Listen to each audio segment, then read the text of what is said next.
你有冇試過深夜起身去廚房斟水，眼角餘光掃過牆角，見到一條灰褐色嘅小小身影，霎時又頭皮發麻？又或者朝早起身撞見廳裏牆角爬過一隻壁虎，你第一反應就係尖叫，隨手抄起掃把或者拖鞋，心裏邊仲要罵一句真晦氣。呢啲爬蟲又爬入屋，我同你講，如果你真係咁做，你隨時親手將送上門嘅潑天富貴硬生生打散晒。好多人唔知係古人嘅智慧入面，天底下冇任何一件事係無緣無故發生嘅，一朝一暮皆有靈性，一動一靜皆有緣由。呢隻令你害怕、令你嫌棄嘅小小生物，根本唔係什麼普通爬蟲，佢係宇宙派嚟敲你屋企大門嘅靈性信，使佢嘅出現只預示住一件事，你身上你屋企積攢咗好耐嘅沉悶、壓抑卡頓嘅磁場，馬上就要迎嚟一場翻天覆地嘅大逆轉。呢個係一個高頻嘅吉祥信號，但係90%以上嘅人，因為害怕、因為無知，一掃把落去就將送到家門口嘅福氣打散晒。宇宙嘅能量最講究同頻共振，若你最近生活處處碰壁，諸事不順，夜裏難眠，心口似壓咗塊大石，今日刷到呢篇內容，絕非偶然係你嘅高維智慧，係指引你順手點個讚。呢個唔係形式主義，而係能量學上嘅同頻確認。按下瞬間，你嘅潛意識就同呢份吉祥磁場建立鏈接，如鎖匙般激活你屋企沉睡嘅風水能量。想接住福氣嘅話，不妨喺評論區打出時嚟運轉4字，每一字都係向宇宙落訂單，為自己凝聚福氣，用意念突破當下。卡點覺得我喺度亂講嘅朋友，你而家就可以劃走，但係如果你願意留低聽完我講嘅呢啲道理，我會從儒釋道德根上，從千年歷史入面智者嘅命運轉折你，將呢隻小壁虎身上藏住嘅5重天機，一層層剝俾你睇。尤其係第3重斷尾求生嘅智慧，直接戳穿咗所有窮人、所有困喺死局入面嘅人嘅致命死穴。你只要聽懂咗，哪怕只做到一條，你嘅財運同貴人都會喺接下嚟嘅日子裏換一種你想都想唔到嘅方式出現喺你嘅生命入面。好，我哋先將心靜落嚟，要解開呢個謎。得先證明一件事，古人灌壁虎唔叫壁虎，叫守宮，呢2個字可太有講究啦。守係守護，鎮守宮喺古代唔係指皇宮，而係你嘅家宅，係你身心居住嘅地方。所以守宮翻譯過嚟，就係守護你家宅平安、鎮守陽宅氣場嘅神靈之物。呢個唔係我亂編嘅，喺博物志同好多古代風水典籍入面都有記載。嗰陣時嘅高門大戶，甚至會喺房梁上刻畫守宮嘅圖騰位嘅，就係借佢一份鎮得住嘅氣場。可惜到咗而家，我哋將佢當成咗害蟲，當成咗裝嘢呢，真係天大嘅誤解。你仔細睇過壁虎嘅習性未？佢嘅一舉一動簡直係活脫脫嘅國學教科書。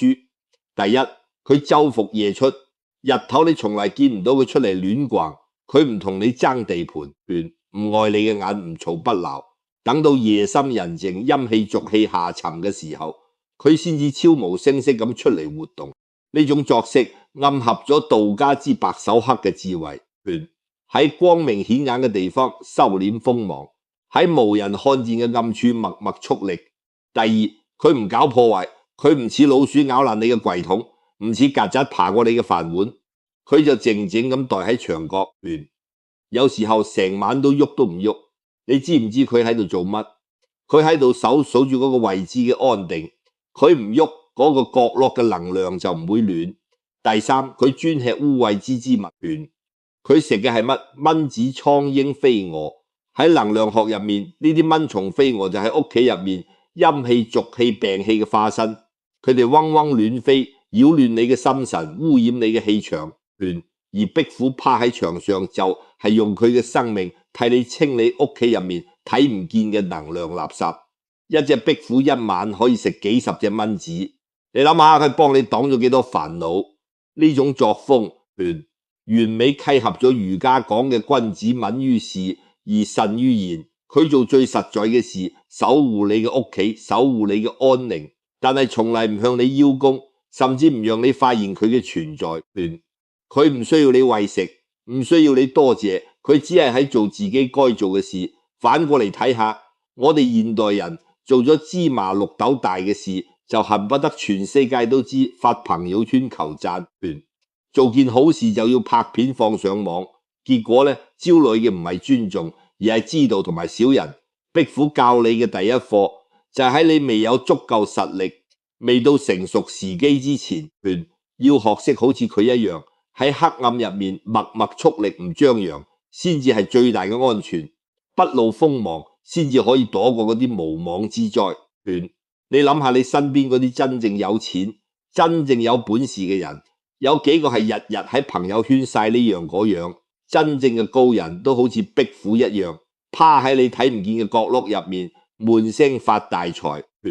反而嗰啲日日咋咋呼呼，恨不得全世界都關注佢嘅人，往往都係外強中乾風，一吹就到。繼續講壁虎嘅智慧，你見過佢爬牆未？幾咁光滑嘅牆壁，幾咁高嘅天花板，佢都可以肚皮照倒掛住如履平地。佢靠嘅係乜？佢冇鋒利嘅爪，冇吸盤，冇翅膀，佢靠嘅就係身體嘅極度柔軟。老子喺《道德經》入面講過，天下無若於水而攻堅強者，莫之能生。話人之生也，有若其使也堅強，萬物籌木之生也有隨，其使也枯槁。故堅強者仕之徒，柔弱者生之徒。壁虎就係誰嘅化身？佢從來唔同牆壁硬頂，牆係硬嘅，佢就係牆有稜角，佢就順咗稜角改變自己身形。呢個就叫順應因緣，借力打力。呢一點簡直就係打咗絕大多數現代人嘅面。我哋活得太硬太剛啦，職場上面遇到坎，你同領導硬頂，結果丟咗飯碗，連夫妻嗌交；你同愛人硬剛，贏咗道理，輸咗感情；同仔女較勁，你越硬佢越叛逆，甚至仲同命運硬剛挨耶，酗酒轉牛角尖，最後搞到自己一身病。你渾身大刺，睇邊個都唔順眼，結果就係處處碰壁，撞到頭破血流。我見過太多咁樣嘅人啦。之前有個粉絲嚟找我，38歲嘅男人喺公司做咗10年，技術一流，但係就係升唔上去。點解？就因為佢太剛啦。開會嘅時候，領導講一句，佢頂3句，方案有少少唔合佢心意，佢就拍台發脾氣。佢覺得自己係對嘅，係為公司好。結果呢，俾佢遲來8年嘅後生仔都做上總監啦。佢仲係個高級工程師。舊年公司優發第一個裁嘅就係佢。佢嚟問我點算，我同佢講：你先學阿壁虎，將身段軟落嚟，唔係叫你冇原則，而係叫你換一種方式去溝通。佢聽咗之後，翻去改咗半年。而家新公司嘅老闆好器重，佢人工仲比之前高咗30%。壁虎趴喺牆上，就係用佢嘅肉身同你講緊呢個道理。當命運俾你一道光滑嘅牆，讓你抓唔住爬唔上嘅時候，你要做嘅唔係憤怒，唔係焦慮，而係將身段放遠，將心態放平，順着佢嘅力度去走。牆係斜嘅，你就斜住走；牆係倒嘅，你就倒住爬。唯有柔軟先至可以喺任何高低唔同嘅境遇入面都活得安然自在。講到呢度，可能有人會諗，老師你講嘅都啱，但係天底下咁多壁虎，點解佢偏偏爬入我屋企隔離鄰舍？點解冇呢個問題？問到咗核心，亦都問到咗玄學入面一條鐵律：同氣相求，同聲相應。我同你講，大自然入面有靈性嘅生物，對環境嘅感知力比人類強1萬倍。你屋企會有壁虎嚟，唔係因為你屋企潮濕，唔係因為你屋企邋遢，恰恰相反，係因為你屋企最近嘅能量場正喺度悄悄發生一種良性嘅蛻變。你仔細回想下，最近呢1個月，你嘅心態係唔係有咗啲變化？可能你開始學識唔同老公嗌交啦，可能你做嘢學識忍耐啦，可能你突然諗通咗某件糾結咗好耐嘅事，又或者你只係喺某一個深夜同自己講咗一句：算啦，唔較勁啦。你心入面一剎那嘅平和、接納、放下嘅念頭一動，你屋企呢個空間嘅氣就開始由濁變清，呢股清靜祥和嘅氣就好似花香一樣散播出去，就將只有靈性嘅壁虎吸引咗過嚟。靈物不入空宅。反過嚟講，如果一個家庭日日冷戰，夫妻之間除咗埋怨就係沉默，父母同仔女摔碗砸鑊，屋入面充滿怨氣、怒氣同恨意咁樣糟糕嘅磁場，對有靈性嘅動物嚟講就係毒氣，佢躲都躲唔切，點會爬入嚟？所以壁虎嘅到來唔係災難，恰恰係宇宙俾你屋企風水發嘅一張高維認證證書。佢喺度話俾你知，你做對咗你最近嘅心態，你屋企嘅氣場已經達到咗一個吉祥靈物願意駐足嘅標準。呢個唔係偶然，呢個係你命運要開始上揚嘅第一個信號。接下來要講嘅係壁虎身上最震撼、最扎心，亦都最實用嘅一項本領——斷尾求生。你試下諗下呢個畫面，一隻壁虎正喺牆上靜靜咁待着，突然遇到天敵，比如一條蛇或者一隻貓，甚至係一隻就要踩落嚟嘅腳生死，就喺一線之間。佢冇任何時間猶豫，冇任何時間悲傷，冇時間去諗我條尾巴跟咗我咁多年，我捨唔得，佢會點做？佢會劇烈咁搖晃自己嘅身體，喺0點幾秒之內，用盡全力將自己嘅尾巴硬生生斷掉。嗰節斷咗嘅尾巴掉喺地上，拼命咁扭動彈跳，好似一條活蹦亂跳嘅蟲子，瞬間就吸引咗天敵全部嘅注意力。而壁虎嘅本體就忍住斷骨嘅劇痛，迅速逃之夭夭，保住咗自己條命。你仔細諗下呢個過程，佢唔係唔痛，佢係痛到極致，但係佢知道如果唔敢做，今日命都冇咗，兩害相權取其輕，兩利相權取其重。佢喺一瞬間就做出咗最正確嘅選擇。呢個喺佛家哲學入面叫乜？叫破執，叫捨離，叫大捨。為咗保存最核心嘅生命，佢敢於捨棄自己身體嘅一部分。佢唔怕痛，唔怕失去，因為佢知道只要命仲喺，只要根本仲喺過唔到幾耐，一條新嘅更完美嘅尾巴就會重新掙出嚟過。截斷佢嘅尾巴唔係生命嘅終結，而係重生嘅代價，係成長嘅勳章。而家請你將鏡頭從壁虎身上移開，照下我哋自己。你點解活得咁攰？點解總覺得被命運叉住喉嚨？點解日日喊住要轉運，但係好運就係唔嚟？因為你乜都捨唔得，你捨唔得嗰段早就爛透咗嘅感情。明明對方已經唔尊重你，唔關心你，甚至喺出邊有人，甚至對你動手，但係你一諗，我哋都喺埋一齊3年啦，我為佢付出咗咁多，有時分手咗，人哋點睇我仔女點算？你就咬咬牙繼續忍，結果你被呢段腐爛嘅關係折磨到失眠、抑鬱、懷疑自己。你嘅能量每日都俾嗰個人吸乾。你去睇下鏡入面嘅自己，係唔係呢幾年老得特別快？相由心生，你嘅苦相就係俾呢段爛關係一日一日刻上去嘅。你捨唔得份雞肋一樣嘅工，日日加班到深夜，老闆仲日日 PUA。你人工3年都冇漲過，你睇唔到任何希望，但係你一諗辭職就諗房貸點算？萬一唔到更好嘅點算？我都喺度做咗8年啦，再忍下啦，你就又縮咗翻去，結果你嘅青春、你嘅熱情、你嘅創造力，全喺份毫無希望嘅工入面俾熬乾咗。你每日朝早去翻工嘅心情，比上山拜山仲沉重。你嘅人生就咁一日一日被消磨掉，你甚至捨唔得過去嘅錯誤。3年前投資虧咗一筆錢，到而家仲日日懊悔，日日諗如果當初唔投就好啦。5年前講過一句蠢話，到而家仲反覆喺腦入面回放。10年前錯過咗一個人，到而家仲耿耿於懷。你嘅能量全被吸到過去，被嗰啲已經無法改變嘅事牢牢鎖死你，邊有精力去創造未來？你嘅雙手抓滿咗過去發臭嘅垃圾同消耗你嘅爛人，宇宙就算想將滔天嘅富貴同嗰個真正愛你嘅正緣遞到你面前，請問你仲邊有隻手去接壁虎，用佢嘅斷尾喺牆上為你刻咗4個字：不捨不得斷。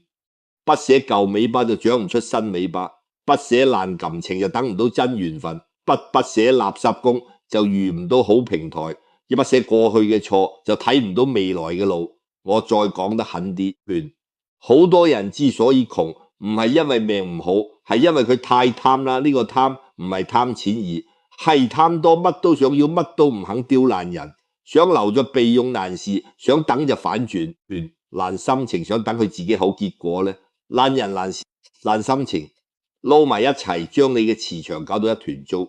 你越是抓着唔放，佢哋就越似沼澤一樣將你往下拽。等到你終於想鬆手嘅時候，你已經陷到心口啦，想爬都爬唔出嚟。斷尾求生嘅核心就2個字：止損。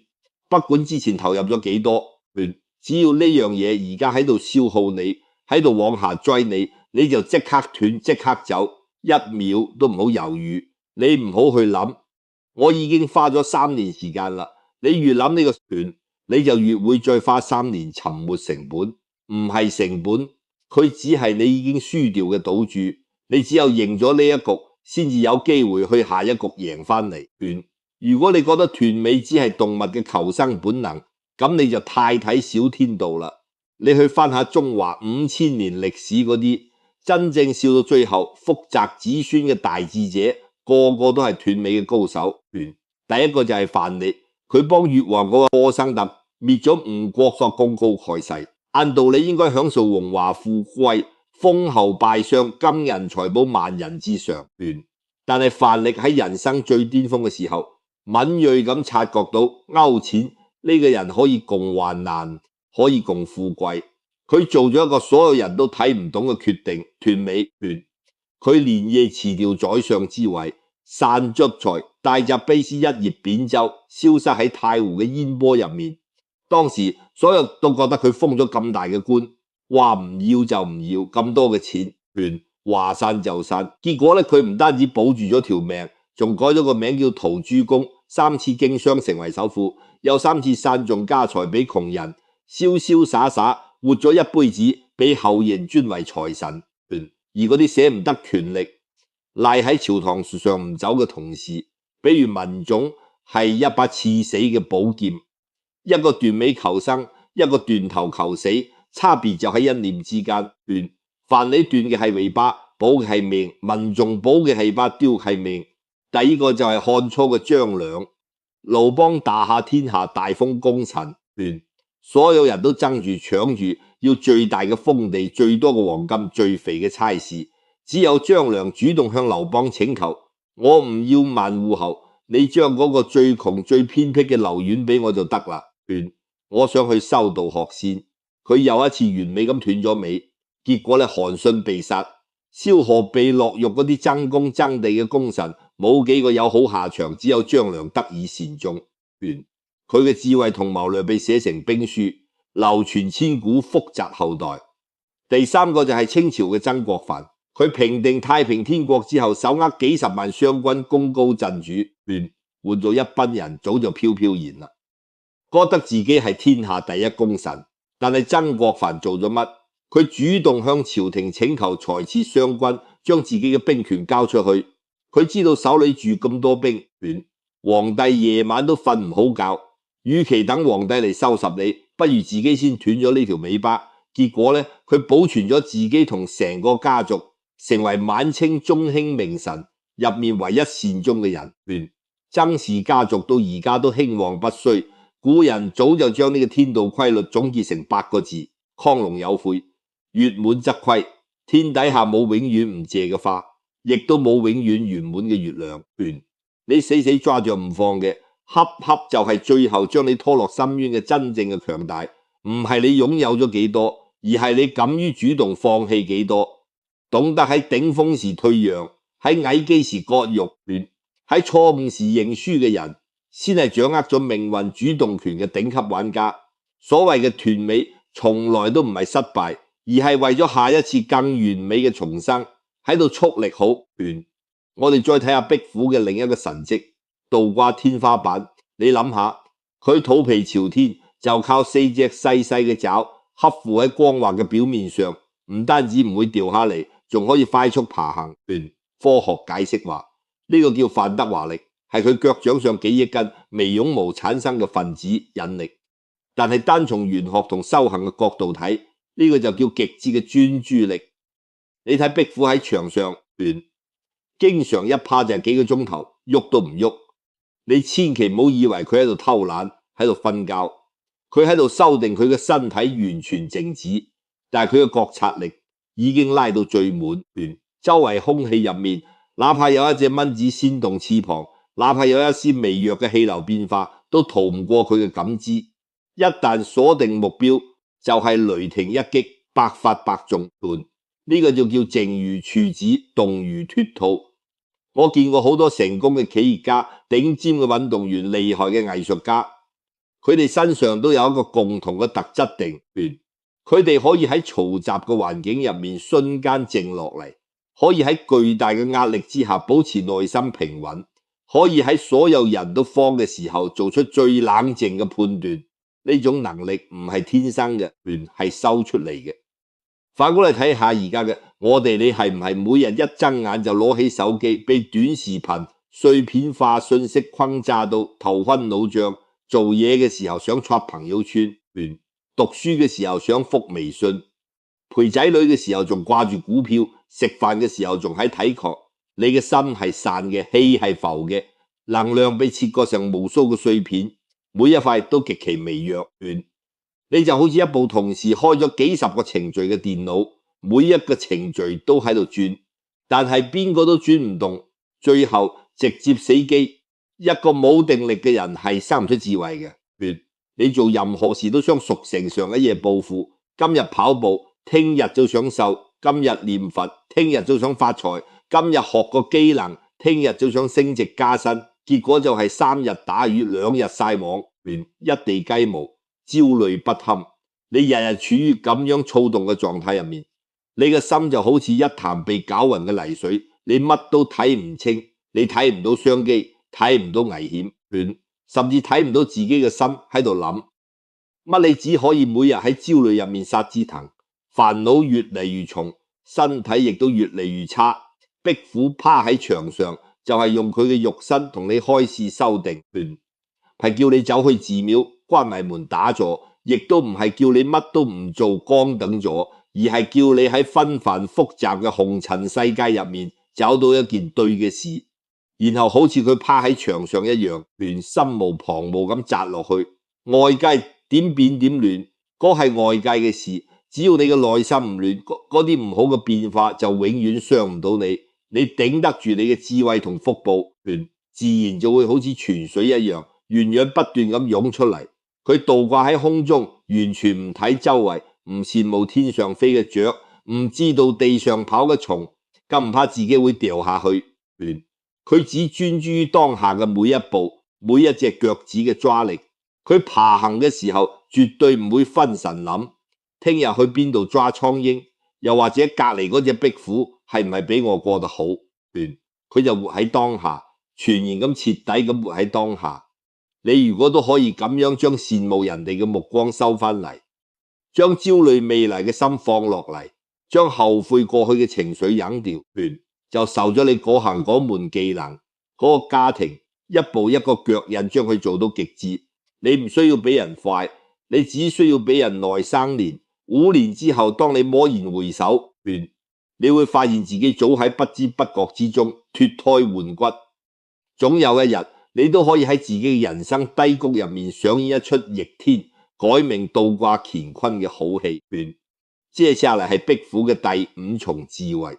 關於選擇，你有冇發現壁虎從來唔待喺極熱嘅地方，比如暴曬嘅陽台、火爐旁邊、夏天嘅鐵皮屋頂。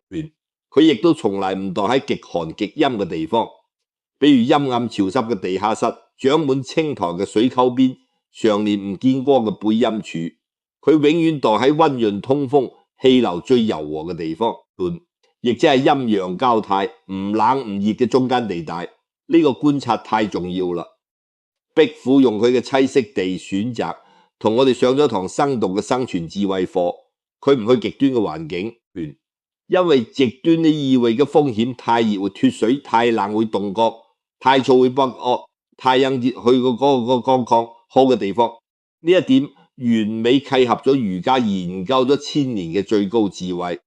中庸有云：喜怒哀樂之未發，謂之中法而皆中節，謂之和。做人做事不偏不倚，恰到好處。孔子亦都講過，過猶不及太多同太少都唔好，剛剛好先至係最好。而家我哋睇下人與人之間命運點解差別咁大？好大一部分原因就係性格走到極端。一個人嘅性格如果太剛太暴太直太硬，就好似一條乾燥嘅枯枝，睇住挺硬，但係風一吹咔嚓就斷咗。呢種人容易招惹是非，官非小人，命途多舛，行到邊度都碰壁。你去睇嗰啲動不動就同人嗌交，同領導頂嘴，同屋企人發火嘅人，有幾個過得好？佢哋嘅能量全消耗喺對抗入面邊，有精力去建設自己嘅生活。反過來，一個人嘅性格如果太軟太面太好說話，冇底線，就好似一灘爛泥，邊個都可以過嚟踩一腳，捏一下坐一下。呢種人一輩子委曲求全，活唔出自己，福報亦都難聚，貴人嚟咗都待唔住，因為貴人都係人，佢都希望幫嘅人係有骨氣可以企起身嘅。你軟得好似一灘水，貴人想扶你都扶唔起。而且太好說話嘅人最容易吸引啲欺負你嘅人，因為你好欺負啊，唔欺負你欺負邊個？真正可以成大事嘅人一定係外柔內剛嘅。你睇壁虎行路，身段極度有韌輕盈，遇到牆面有弧度，佢就順咗弧度彎曲，身體從來唔硬頂。呢個就係佢嘅處世之道，唔傷人唔輸敵，圓融無礙，讓所有人都覺得舒服。但係當佢嘅爪扣住牆壁嘅時候，力量又極度剛強，揸地極穩，再滑嘅玻璃都甩唔甩佢。呢個就係佢嘅內心原則，底線信仰絕對唔動搖。呢個就係我哋做人做事嘅終極境界，外內方。你嘅態度，你嘅溝通方式，你說話嘅語氣，你面上嘅表情要似水一樣柔軟圓融，人哋先至願意接近你，願意幫你，願意同你合作。但係你內心嘅信念，你做人嘅底線，你唔可以觸碰嘅原則，要似鋼鐵一樣堅硬，人哋先至會真正尊重你，唔敢欺負你，唔敢輕視你，將柔和剛嘅比例調對咗，你人生呢盤棋先算真正活咗太倔硬，你嘅命運就會很硬，容易碰碎，容易折斷，太軟弱，你嘅命運就會隨波逐流，俾人牽着走，活唔出自己。只有將柔和剛完美結合喺一齊，你先至可以喺任何高低唔同嘅境遇入面都活得安然自在，進退有道。講咗咁多，我知道你最關心嘅就係老師，道理我都懂咗，咁我具體要點做先至可以接住呢份福氣？壁虎嚟咗，我要燒香咩？要擺啲乜嘢嗎？方法簡單到不可思議，就12個字，唔好害怕，唔好傷害去體悟。下次再見到屋企嘅壁虎，千祈唔好尖叫，亦都唔好拿殺蟲劑噴佢，更唔好用拖鞋去拍佢。佛家講，凡所有相皆是虛妄，你唔好淨係將佢當成一隻醜陋嘅爬蟲，你就喺心入面默默同佢講一聲多謝，多謝佢嚟提醒你，多謝佢嚟送福。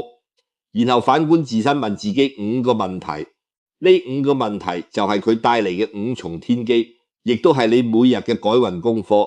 第一，敬我今日對人對事對生命，心存敬畏美。有冇因為情緒傷害咗身邊嘅人？有冇喺背後議論人哋？有冇睇唔起侮辱自己嘅人？有冇唔尊重父母唔尊重師長？敬畏心係一個人福氣嘅根基。冇敬畏心嘅人，乜都敢做，乜話都敢講，最後一定係自己將自己做死。第二正，我今日嘅內心係寧靜嘅，仲係浮躁嘅。有冇俾人哋一句話就搞得唔得安寧？有冇因為少少個走得唔得安寧？因為少少事就炸冇？有冇深夜刷手機刷落嚟就心慌？靜唔落嚟嘅人定力一定差，定力差嘅人乜事都做唔成。第三，成我今日對自己真誠未？對人哋真誠未？有冇戴住面具講假話？有冇為咗迎合人哋而委屈自己？有冇對自己撒謊？明明唔愛啦，仲呃自己話仲可以過真誠，係通向高維能量最短嘅路。你呃得到人哋，呃唔到自己，呃唔到宇宙。第四行，我對認定咗嘅事，堅持咗未？仲係遇到少少困難就3日打魚2日曬網，係唔係又開始走借口偷懶？係唔係見到人哋賺錢就眼紅想換賽道？恒心係普通人翻身唯一嘅籌碼。你冇天賦、冇背景、冇資源，你唯一可以拼嘅就係俾人多熬一口氣。第五，忍遇到唔順心嘅事，我忍住咗未？仲係即刻好似個火藥桶一樣炸咗？有冇因為一時衝動講出收唔翻嘅話？有冇因為忍唔住粗口氣而壞咗大事？忍唔係懦弱，係蓄力。忍下當下嘅委屈，係喺為你日後嘅爆發積攢能量。能夠忍大肉嘅人，一定有大福報喺後面呢5個字：敬正誠行忍，就係壁虎用佢一生嘅活法喺牆壁上為你寫下嘅改運真經。你唔需要去寺廟燒香，亦都唔需要找大師睇風水，你只需要每日瞓覺之前用呢5個字，好似鏡一樣照下自己。你今日做到咗幾個？邊個冇做到？聽日點改戰？哥哥，你可以堅持1個月，我敢打包票。你會發現你嘅心態變咗，你嘅氣質變咗，你身邊人嘅態度亦都變咗，你嘅運勢如果仲唔轉，咁真係天地不容。我哋成日執着於外在嘅風水花大錢，請貔貅、擺魚缸、改大門、買水晶、掛葫蘆，屋企擺咗一堆嘢，心入面仲係一團糟。但係我今日必須同你講一個真相，天底下最好嘅風水，從來唔係牆上掛嘅八卦鏡，亦都唔係桌上擺嘅銅葫蘆，更唔係你戴嘅嗰串手串，而係喺你自己嘅心入面。一個人如果心亂咗，充滿怨恨同焦慮，就算讓佢住喺風水最好嘅皇宮入面，佢都可以將屋企嘅磁場折騰到烏煙瘴氣、雞飛狗走。一個人如果心境平和，心存善念，常懷感恩，就算佢住喺一間簡陋嘅茅草屋入面，嗰個地方都會變成一塊生機盎然嘅福地，鳥語花香，人來人往。你去睇下啲真正長壽、真正有福氣嘅老人，佢哋唔一定有錢，唔一定有勢，但係佢哋一定有一個共同點：心寬心分一尺，路寬一丈壁虎。點解會嚟？唔係因為佢改變咗你嘅風水，而係你最近嘅心變咗，你開始變得包容，開始學識放下，開始唔同爛人爛事糾纏，開始每日同自己講：算啦，冇所謂，會好嘅。係你嘅心變好咗，導致你屋企嘅氣變好咗，先將呢隻吉祥嘅靈物招惹過嚟。一切嘅根源都喺你自己身上，一切福田不離方寸，從心而覓，感無不同。你先係自己唯一嘅救世主，你先係自家風水嘅總設計師。各位朋友，今日我哋從一隻細細嘅壁虎傾到儒釋道嘅智慧，傾到千古名人嘅興衰，傾到現代人嘅痛點同卡點，更傾到我哋每個人心入面嘅嗰堵牆。希望呢番說話可以喺你心入面種落一顆轉機嘅種子。從今日起，再見到壁虎唔好再怕，唔好再趕遠遠咁睇住佢，對佢微笑一下，喺心入面講一聲多謝，我知道點做啦。此時此刻能夠睇到呢度嘅朋友，說明你嘅能量已經完全同呢份內容同頻共振，你嘅運勢從呢一刻起已經同之前完全唔一樣啦。最後我想同你講幾句掏心窩嘅話，你知唔知你點解活得咁攰？唔係因為你不夠努力，唔係因為你不夠善良，亦都唔係因為你命唔好，而係因為你心入面裝咗太多唔該裝嘅嘢。你裝住一文不值嘅面子，裝住對你惡語相向嘅人，裝住3年前就已經死咗嘅關係，裝住根本唔可能實現嘅完美主義，裝住人哋對你嘅評價，裝住細個受過嘅委屈。你心入面堆滿咗呢啲垃圾，點可能輕鬆？點可能轉運？點可能瞓得着覺？壁虎都知道將尾巴斷掉先至可以換命完，你點解就唔知道將啲消耗你嘅嘢扔出去呢？如果你聽懂咗，如果你受夠咗，如果你真係想從而家開始讓自己嘅人生換一種活法，咁請你將呢份能量同智慧轉發俾你此刻最關心嘅家人朋友，轉發到你嘅朋友圈，呢個叫法布施。